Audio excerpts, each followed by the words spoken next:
155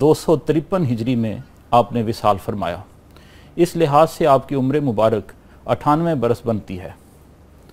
میں اس بات کو یوں ادا کرنا چاہتا ہوں کہ ایک پوری صدی آ کر آپ کے قدموں سے لپٹ گئی اور آپ نے اپنے انوار و تجلیات سے اس کے چہرے کو چمکا کر رکھ دیا۔ آپ کا سب سے بڑا تعارف یہ ہے کہ آپ حضرت جنید بغدادی رحمۃ اللہ تعالی علیہ کے ماموں بھی تھے، شیخ بھی تھے اور استاد بھی تھے۔ یہ بہت بڑا کمال ہے۔ ڈاکٹر سعیدی، ایک بات آپ نے فرمایا کہ جس آدمی کو لوگ ولی اللہ کہنا شروع کر دیں اور وہ اس پہ یقین کر لے اور اپنے آپ کو ولی اللہ سمجھنا شروع کر دیں تو اس کا مطلب ہے وہ اپنے نفس کی قید میں آ گیا ہے۔ تو یہ جو القابات مجھے خیال آتا ہے، یہ جو فلیکسوں پہ لکھا ہوتا ہے، تاج الاولیاء، سردار الاولیاء، امام الاولیاء، غوث زمان، غوث وقت اور نہ جانے کیا کیا، 26-27 القابات تو عام ہیں اور اس سے بڑھ کے بھی ہوتے ہیں اور وہ خود لکھوائے جاتے ہیں، یہ کیسے ہے؟ بسم اللہ الرحمن الرحیم۔ بڑا اہم سوال ہے۔ وقت کے ساتھ ساتھ قدریں بدلتی ہیں، مزاج بدلتے ہیں۔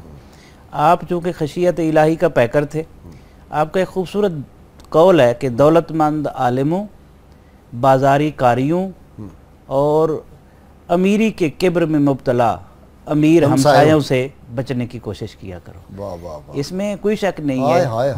کیا حکمت ہے۔ ہاں جی، اور اب دیکھیں کہ 3 چیزیں بیان کی نا۔ ایک طرف عالم ہے جس نے اخلاق سنوارنے ہیں، ایک وہ قاری ہے جس نے قرآن پڑھانا ہے اور قرآن سے تعلق جوڑنا ہے، اور ایک وہ شخص ہے جس کے مال سے مخلوق خدا کی خدمت ہونی چاہیے، چہ جائے کہ اس پر تکبر کیا جائے۔ تو تینوں کا ذکر کر دیا اور تینوں بنیادی حیثیت رکھتے ہیں۔ اور اس کے ساتھ کیونکہ آپ کے مزاج میں خشیت بہت زیادہ تھی، کئی مرتبہ دن میں آئینہ دیکھتے اور کہتے میں اس ڈر سے دیکھتا ہوں کہ کہیں میری ناک سیاہ تو نہیں ہو گئی میرے گناہوں کی وجہ سے، میرا چہرہ مسخ تو نہیں ہو گیا۔ ویسے یہ ایک تصوف اگر پڑھے آپ، بہترین مطالعہ کرنے والے ہیں ہمارے ناظرین کے لیے، کہ جو شخص اللہ کے جتنا زیادہ قریب ہوتا ہے اللہ کی خشیت کا غلبہ اس پر اتنا زیادہ ہوتا ہے۔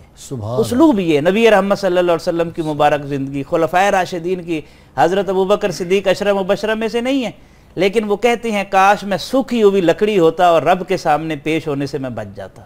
تربیت کیسی بشارت ان کی کیسی ہوئی، انہوں نے آگے کیسی تربیت کی؟ جی، حضرت سری سکتی رضی اللہ تعالیٰ عنہ جو حضرت معروف کرخی رضی اللہ تعالیٰ عنہ کے شاگرد تھے، اور حضرت سری سکتی رضی اللہ تعالیٰ عنہ کے حوالے سے یہ بات اکثر سیرت نگاروں نے لکھی کہ زہد و تقوی کے پیکر تھے، اور آپ کی تعلیمات کے اندر جو بنیادی بات تھی وہ یہ تھی کہ آپ فرماتے تھے کہ تصوف اور تقوی کو علیحدہ نہیں کیا جا سکتا۔ تقوی تصوف کے لیے لازمی جزو ہے۔ پھر یہاں تک آپ نے فرمایا کہ جو صوفیاء ہیں ان کے لیے آپ اہل ورع کا لفظ استعمال کرتے ہیں، یعنی وہ متقی کا لفظ ان کے لیے آپ نے بولا۔ اور پھر آپ نے فرمایا کہ صوفی وہ ہے جو 3 باتوں کا خیال رکھے، ان میں سے پہلی بات تو یہ ہے کہ معرفت کا نور جو اس کو حاصل ہوا، اس معرفت کے نور سے تقوی کے نور کو بجھنے نہ دے۔ سبحان اللہ۔ دوسری بات آپ نے یہ فرمائی کہ صوفی وہ ہوتا ہے کہ اس کا ظاہر تو ظاہر، باطن کے اندر بھی کبھی ایسی بات نہ آئے جو نص قرآن کے خلاف ہو۔ اور تیسری بات آپ نے فرمائی کہ صوفی وہ ہے جو کرامت ظاہر کرنے کے لیے حرام کام کا ارتکاب نہ کرے، صرف لوگوں کی نظروں کے اندر اپنا مقام ظاہر کرنے کے لیے حرام کام کا ارتکاب، تو فرمایا کہ اس سے بچے۔ یعنی آپ کی تربیت کا انداز جو آپ نے بھی اس کی طرف اشارہ کیا کہ ہم دیکھتے ہیں کہ آپ کے دروازے پر جو لوگ علم حاصل کرنے کے لیے آتے ہیں تو آپ ان لوگوں کو کے بارے میں بھی اللہ رب العزت کی بارگاہ میں دعا فرماتے کہ یا اللہ ان کو ایسا علم عطا کر دے کہ مجھے پھر میری طرف ان کا آنا ضروری نہ ہو، اور وہ علم ایسا ان کو حاصل ہو جائے تاکہ میں تیری یاد سے غافل نہ رہوں اور ہر لمحہ تیری یاد کے اندر زندگی بسر کروں۔ پھر آپ نوجوانوں سے مخاطب ہوئے اور آپ نے فرمایا کہ عمل کا وقت یہی ہے، اسی وقت عمل کر لو ورنہ مجھے دیکھ کر عبرت حاصل کرو۔ تو حضرت جنید بغدادی فرماتے تھے کہ آپ کی عاجزی کا اس قدر اظہار تھا کہ 98 سال کی عمر کے اندر بھی آپ عبادت کے اندر مصروف رہے، لیکن اس کے باوجود آپ نوجوانوں سے کہتے کہ مجھ سے عبرت حاصل کرو۔ آپ فرماتے ہیں کہ آپ سے بڑا عابد میں نے اپنی زندگی میں نہیں دیکھا، کہ ساری زندگی سوائے موت کے میں نے آپ کو لیٹے ہوئے نہیں دیکھا۔ اللہ۔ ڈاکٹر نوید صاحب، یہ تصوف کی ضرورت ہے ویسے؟ یہ بڑا سوال آج ہوتا ہے، اور یہ اسلام سے کوئی ہٹ کے، دین سے ہٹ کے کوئی نیا مذہب ہے؟ جی ہاں، میں اس کی وضاحت کرنے سے پہلے دو تین آپ ایک جملے، صوفی ہیں پریکٹیکل، چونکہ میں آپ کو جانتا ہوں، یہ ایسی سوٹ بات ٹائی نہیں میں ہے۔ ایک مکمل صوفی بیٹھا ہوا ہے، صوفی تو آج بہت اس بڑا سوال کا آپ مرتبہ ہے، ہم جواب تو ان کی خاک پاک کے برابر بھی نہیں، من آنم کے من دانم۔ حضرت جنید بغدادی رحمۃ اللہ علیہ فرماتے ہیں کہ میں نے زندگی میں حضرت سری سکتی رحمۃ اللہ علیہ سے بڑا عبادت گزار نہیں دیکھا۔ آپ تصوف میں بغدادی سکول آف تھاٹ کے بانی ہیں، اور تمام اکابرین تصوف اس پر متفق ہیں کہ آپ نے ایسا ٹرینڈ سیٹ کیا تصوف میں کہ آپ تمام عراق کے شیوخ کے شیخ تھے، اور جو ٹرینڈ آپ نے سیٹ کر دیا ہے وہ قیامت تک آنے والے جہالت کے اندھیروں کے لیے رہنمائی کرتا ہے، اپنے نور سے ان کو کافور کرتا ہے۔ ذرا یہ بتائیں نا، یہ تصوف جو ہے، جی ہاں، میں اس طرف آ رہا ہوں۔ آپ دیکھیں کہ لوگ یہ سمجھتے ہیں کہ یہ قرآن سے یا حدیث سے ایک مختلف بات ہے، حالانکہ ایسا نہیں۔ آپ ان لوگوں کی سیرت کا مطالعہ کر کے دیکھیں، یہ وہ لوگ تھے کہ جنہوں نے قرآن کی اصل روح کو سمجھا ہے، اور ایسے سمجھا ہے جیسے صحابہ کرام نے سمجھا تھا، اور اسلام کی اس روح کو اپنے اندر انہوں نے منتقل کیا ہے، جس طرح صحابہ کرام نے اس اصل روح کو اپنے اندر طاری کیا تھا، اپنے اوپر طاری کیا تھا، اور اپنے اندر انہوں نے منتقل کیا تھا۔ اگر ہم ان لوگوں کا احسان اپنی گردنوں پر نہ مانیں تو ہم یقیناً احسان فراموشی کریں گے۔ آپ دیکھیں کہ آپ کی زندگی کا سب سے بڑا پہلو مجاہدات سے گزرنا اور رزق حلال اور لقمہ حلال کے بارے میں احتیاط کرنا تھا۔ حضرت امام احمد بن حنبل رحمۃ اللہ علیہ کے سامنے کسی نے حضرت سری سکتی کا ذکر کیا تو آپ نے فرمایا، اچھا وہ بزرگ جو غذا کے معاملے میں انتہائی محتاط ہیں اور بڑے باوصول ہیں۔ آپ کی احتیاط کا یہ عالم تھا کہ آپ کے گھر میں ایک چڑیا آتی تھی، آپ اسے اپنے ہاتھ پر بٹھا لیتے تھے اور اپنے ہاتھ سے چھوٹے چھوٹے روٹی کے ٹکڑے کاٹ کر اس کو کھلاتے تھے۔ ایک روز ایسا ہوا، ہم تو چڑیا کو بسکٹ کھلاتے ہیں۔ جی ہاں، ایک روز ایسا ہوا کہ آپ نے ہاتھ آگے کیا اور وہ چڑیا آ کر اس کے اوپر نہیں بیٹھی، تو آپ نے فوراً اپنا محاسبہ کیا۔ آپ نے سوچا کہ کیا وجہ ہوئی، مجھ سے کوئی گناہ سرزد ہوا جس کی وجہ سے یہ مخلوق مجھ سے ناراض ہے؟ تو آپ نے جب غور کیا تو سمجھ آئی کہ اس روز آپ نے جو نمک کھایا تھا اس میں آپ نے احتیاط نہیں، آپ نے اپنے دل میں فوری طور پر توبہ کی، اللہ تعالیٰ سے اس کی معافی مانگی، تو وہ چڑیا جو تھی وہ آپ کی ہتھیلی پر آ کر بیٹھ گئی۔ آج ہمارا حال یہ ہے کہ سارا معاشرہ اخلاقی زوال کا شکار ہے۔ ایک طرف ہم کاروبار کے اڈے پر جاتے ہیں، رزق کے اڈے پر بیٹھتے ہیں، سرکاری دفاتر میں صبح سے لے کر شام تک غیبت اور جھوٹ کا بازار گرم کر کے مردار کھاتے ہیں۔ پھر ہم گھر چلے جاتے ہیں، وہاں جا کر پھر مارکیٹ سے 200 من لٹکا ہوا مردار گوشت خرید کر لاتے ہیں، گھر بیٹھ کر پھر مردار کھاتے ہیں۔ تو ایسے معاشرے میں حضرت سری سکتی رحمۃ اللہ علیہ کے اخلاق اور کردار کی ضرورت نہیں، اس تصوف کی ہمیں ضرورت نہیں، تو پھر اور ہمیں کس ماڈل کی ضرورت ہے؟ اچھا جی ڈاکٹر صاحب، وہ واقعہ کہ ایک بیمار تھے آپ، تو ایک نوجوان کوئی دوائی گولیاں لے آیا کہ میرے والد نے بھیجی ہیں، تو آپ نے کہا اس کی قیمت اس نے بتائی، اس نے کہا نہیں، انہوں نے ویسے ہی گفٹ کے طور پہ بھیجی ہیں۔ تو آپ نے کہا میں نے تو ساری زندگی کسی آدمی سے کوئی چیز وصول نہیں کی۔ تو یہ جو تصوف جو ہے کاروبار بن گیا، تو یہ اس کا کوئی تعلق ہے یا یہ جائز ہے؟ جی اصل تصوف سے تو اس کا کوئی تعلق نہیں ہے۔ اصل میں کچھ چیزیں وقت کے ساتھ جب تبدیل ہوئی ہیں، علامہ نے کہا تھا کہ صوفی کی طریقت میں فقط مستی احوال، ملا کی شریعت میں فقط مستی گفتار، شاعر کی نوا مردہ و افسردہ و بے ذوق، افکار میں سر مست نہ خوابیدہ نہ بیدار، وہ مرد مجاہد نظر آتا نہیں مجھ کو، ہو جس کے رگو پے میں فقط مستی کردار۔ ڈاکٹر صاحب، تصوف عین اسلام ہے یا جوہر اسلام ہے، دین کی روح ہے؟ جی میں یہی عرض کرنے لگا ہوں، تصوف جو ہے وہ روح ہے، جوہر ہے اسلام کا۔ جس طرح آپ دیکھیں آج بھی اسلام کی اصلی تصویر دیکھنی ہو تو خلفائے راشدین کے بعد ہماری نظر کس کی طرف اٹھتی ہے؟ صوفیاء کی طرف ہی تو اٹھتی ہے، پریکٹیکل صوفی۔ حضرت دیکھیں نا، صوفی کوئی کونے میں بیٹھنے والا شخص نہیں ہوتا، مرد میدان ہوتا ہے۔ آپ تجارت کرتے تھے اور ہر 10 دینار پر نصف دینار آپ پروفٹ لیتے تھے۔ ایک دفعہ ایسے ہوا کہ آپ نے بادام خریدے 60 دینار کے،